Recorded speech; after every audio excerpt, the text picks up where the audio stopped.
Hey, AP Stat students, Mr. Mitchell here. We're going to take a look at confidence intervals for sample means. That's one sample mean.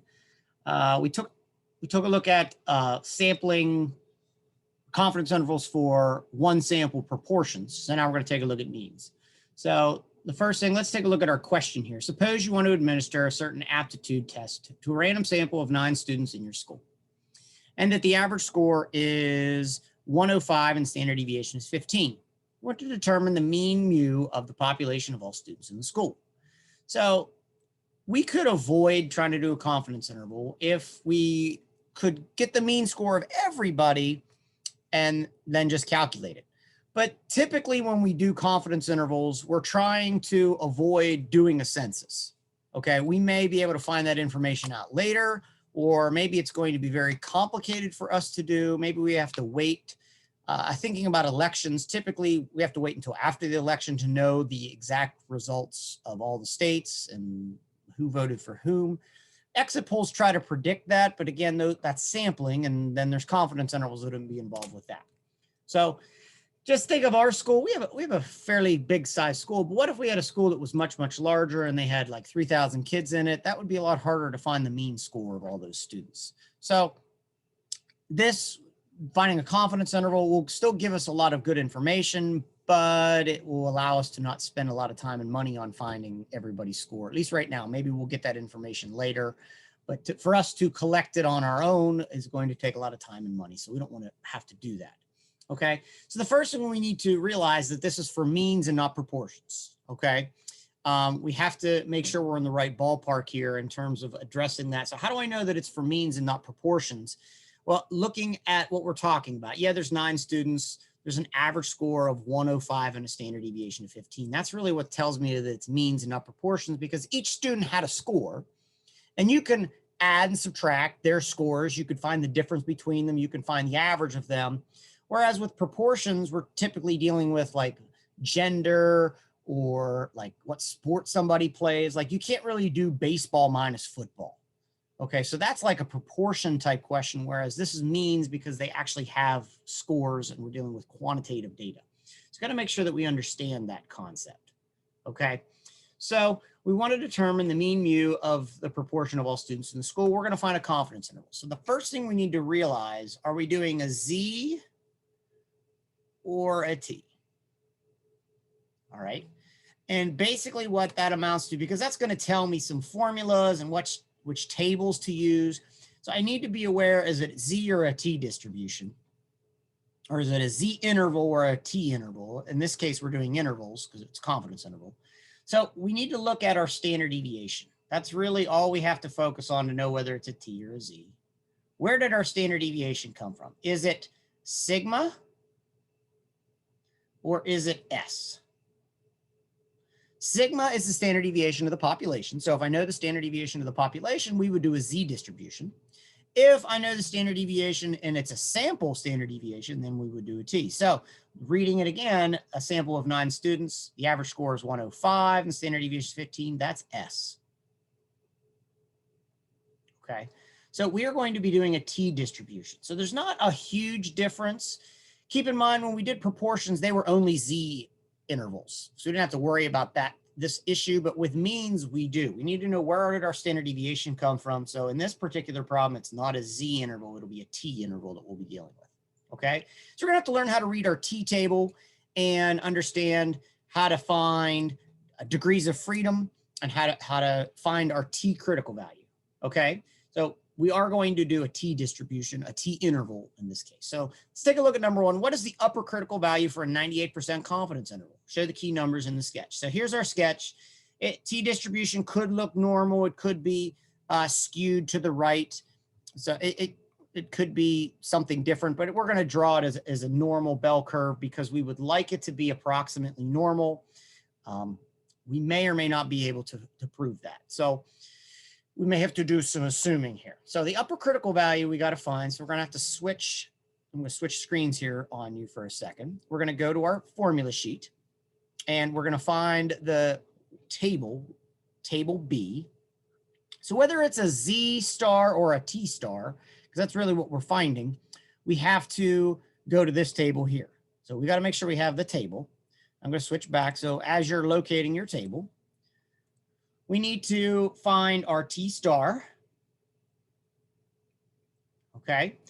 And we're just thinking that our mean is in the middle here. Our mean mu, which we don't know, but we're going to assume that that's 0 here in the middle.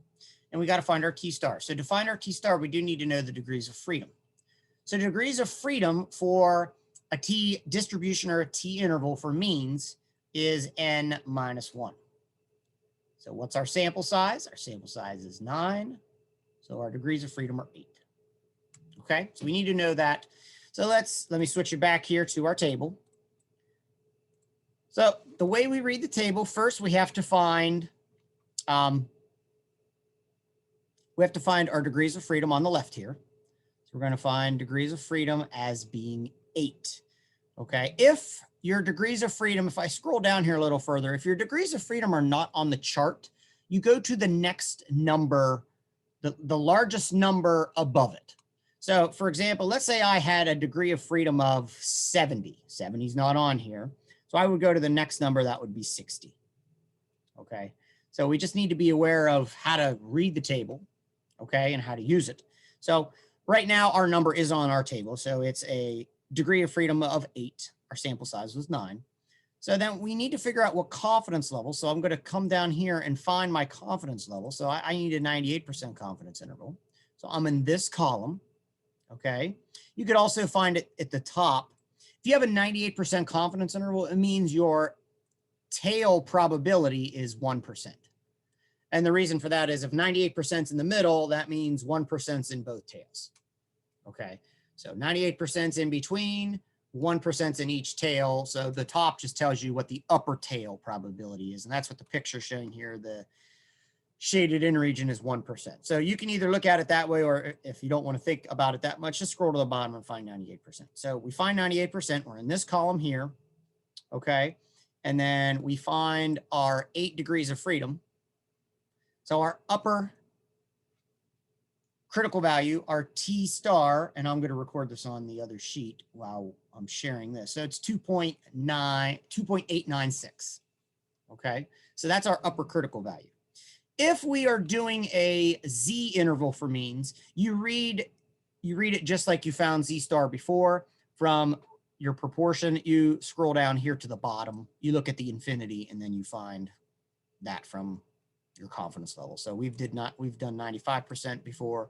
Here's 99. We'll do a lot of that. Today we're doing a 98. Could be doing a 90. You could do any of those, but typically those are the 3 or 4 that you're going to encounter. Okay.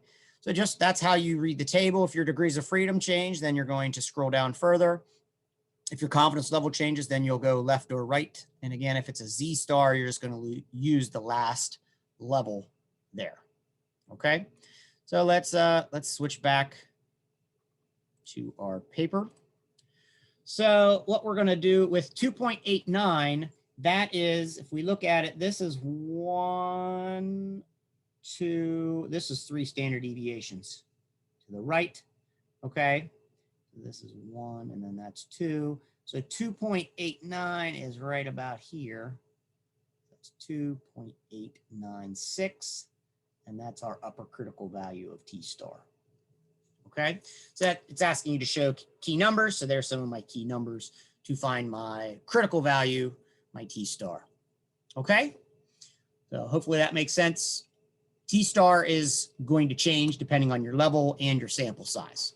Okay. So you're not going to memorize your T stars. Z stars, I said you might be able to memorize those because there's only certain ones that get used and they don't change depending on your sample size. Okay. So now let's take a look. Explain the meaning of 98% confident. Okay. And this is something that we have to understand how to interpret a confidence level, and then we have to confidence interval, and then we have to understand how to interpret a confidence level. Those are 2 different things. Interpreting a confidence interval is usually what we do with our 4-step process. Interpreting a confidence level is looking at the percent and taking a look at how that works. Okay. So if we took many samples of the same size from the population, we would expect to have about 95, oh, sorry, 90, not 95, 98%, 98% of them will contain the true population mean.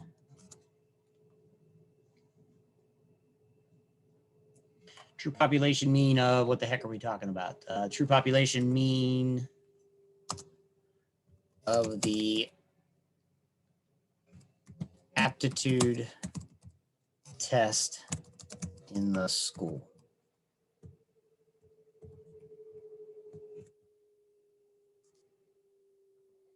Okay, so if we took many samples of the same size from the population, we would expect to have about 98% of them will contain the true population mean of the aptitude test in the school.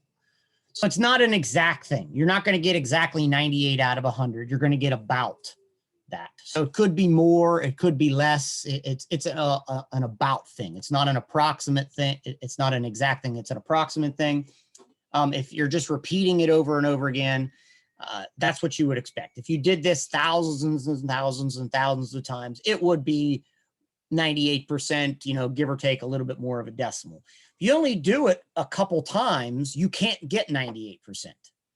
So if you did it 10 times, if you did 10 confidence intervals of the same sample size of 9, you can't get 98%. You could either get 100% or you can get 90%, okay, because it's either going to capture it or it's not. So, but that's kind of the interpretation of the confidence intervals. If you did this repeatedly over and over again, about 98% of them will capture it. Okay. So let's take a look at the next part. What is the standard deviation of the mean sigma sub x bar? So knowing is it going to be sigma sub x bar or s sub x bar? We just need to be aware it could be this or this. Okay, and then this is when we have a z distribution, and then this would be a t, or a z interval, or a t interval. So we're actually going to be looking for s sub x here. A little bit of a typo on the worksheet. It should be s sub x bar. The formula is really the same thing. S sub x bar equals the standard deviation of the sample or the population. So in this case, it's a sample, so it's s. S was 15. And that's over the square root of n. I've actually looked at that formula before when we did sampling distributions for means. So to find our standard deviation, we're going to take 15 and we're going to divide by the square root of 9. So that's 15 over 3, which is 5. So S sub x bar, the standard deviation of the means, is 5. Okay? Questions? Hopefully not. If so, you'll ask. So let's take a look at this is really what we're headed towards. It's called the inference toolbox. That's our 4-step process. So calculate a 98% confidence interval for the mean score mu for the whole school. Okay, so we have step 1. So what are we doing? We want to estimate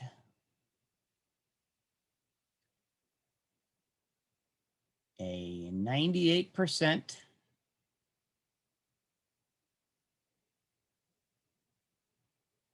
confidence interval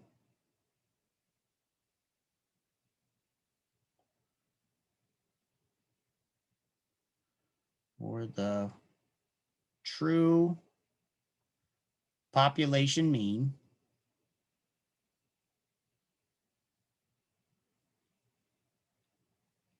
mu. We want to estimate 90% confidence interval for the true population mean test score on an aptitude test for the whole school. So step one, that's really what are we doing? Okay. And then what's our population parameter? It's mu. Okay. So I sneak that in there. I'm talking about true population mean. I need to say my confidence level and I put my context. That's really the three things that we need. We need the confidence level that we're looking at, trying to find a confidence interval, and this is the level. We need to get our population parameter in here. Here it's a mean, and then we need to get the context. Okay. The more specific the context is up here, the more specific we should be down here. It's not very specific. It's just talking about a general test. Other than that, we don't know anything. So that's all we're going to put. All right. So step two, what kind of a test are we going to run? So this is the test name. It's a one sample.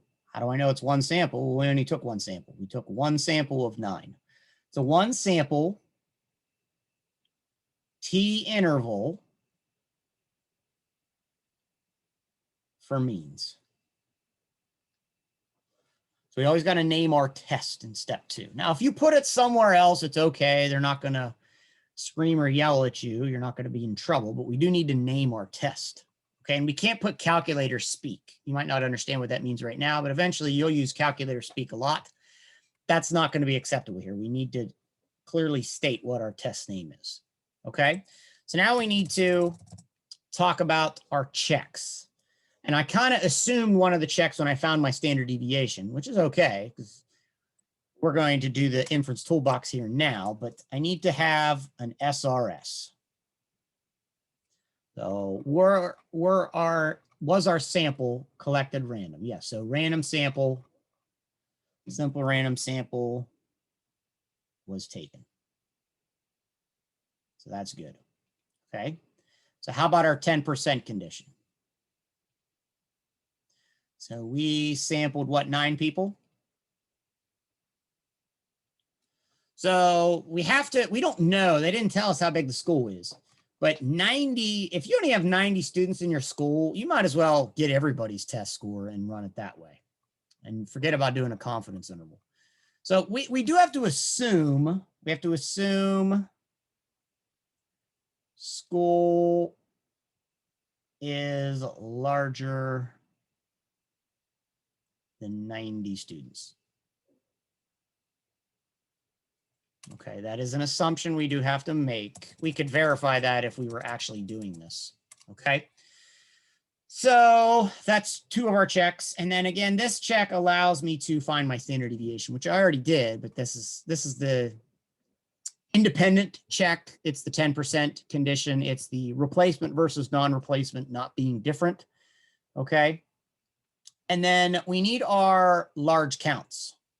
So for what we're looking for, is it greater than or equal to 30? Ooh, N is 9. Okay, so that's going to be, that's trouble, but with means we have a backdoor way around it. Okay, so is the population normal? That gets us around it. So we talk about some backdoors. Does it tell us anything about the population? No, in terms of the shape of it, no. So that doesn't help me. Okay, so this doesn't help me, and then this doesn't help me. So is it possible we have to shut down? So there's one other thing we can do. So graph the data. Okay, and if you see no outliers or strong skewness,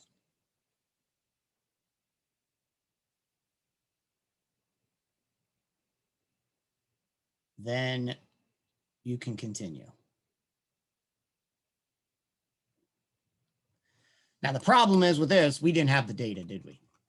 So we're going to continue like we have the data, which we don't, but this is one of the things that you are going to have to do. If you have the list of data, you do have to make a dot plot or make a histogram or make some kind of graph, stem and leaf. Probably most people are going to make a dot plot, but you have to show that there's no outliers or strong skewness. You can have a little bit of skewness, but nothing too dramatic, and then you can continue.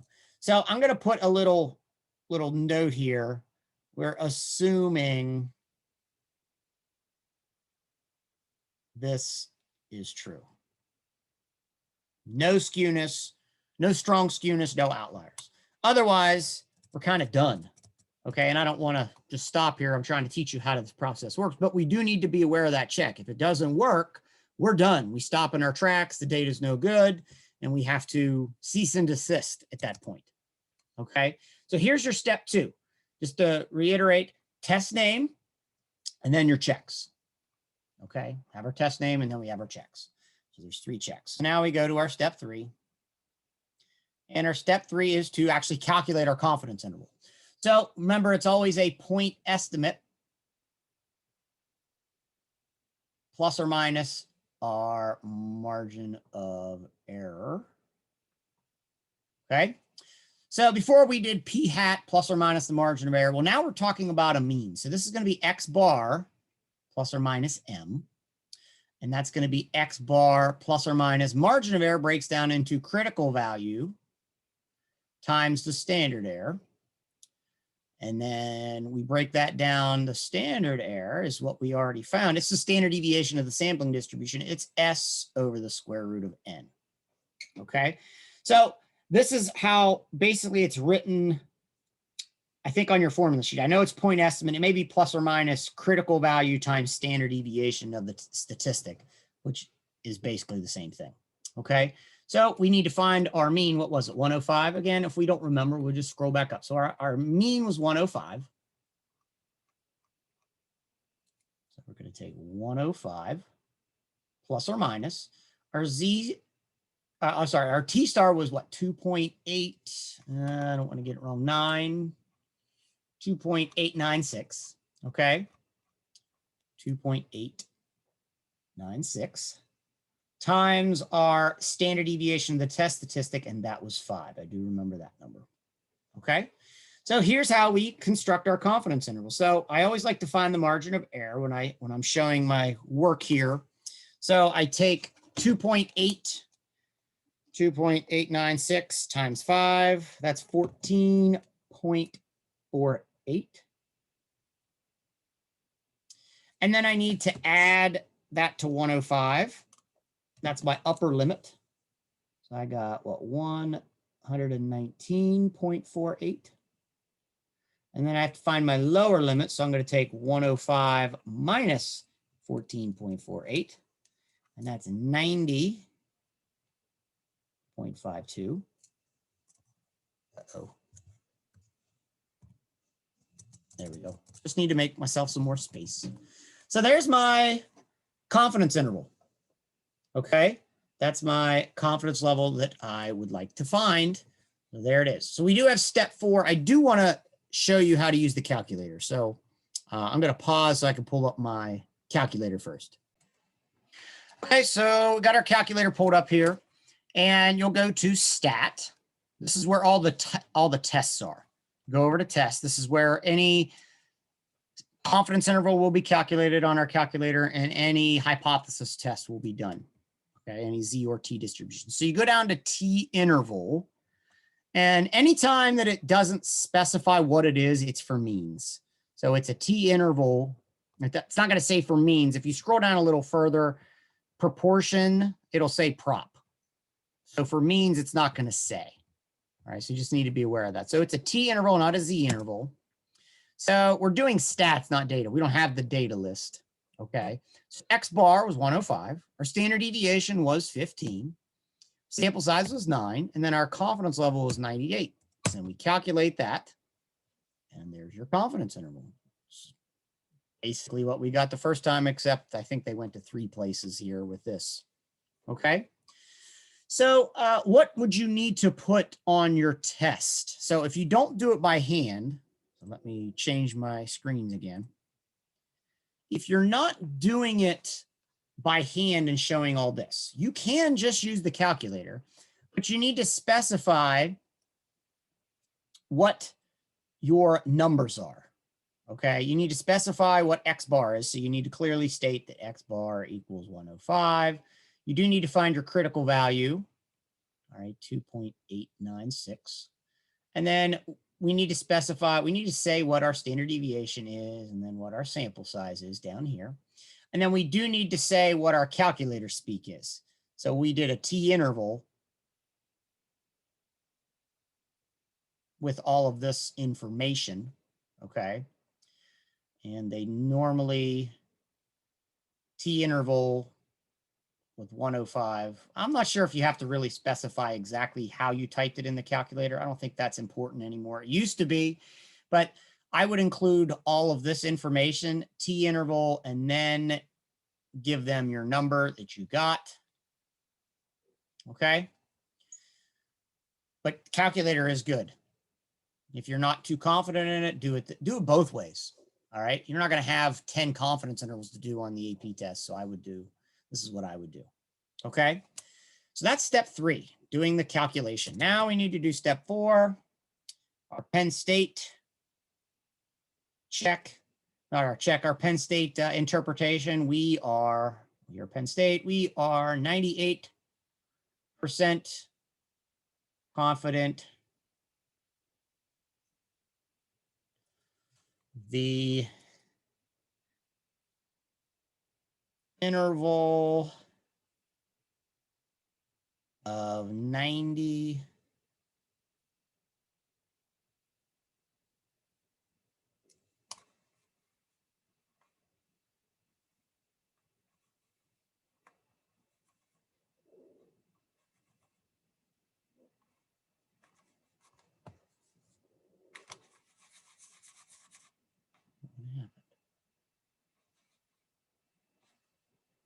It's frozen.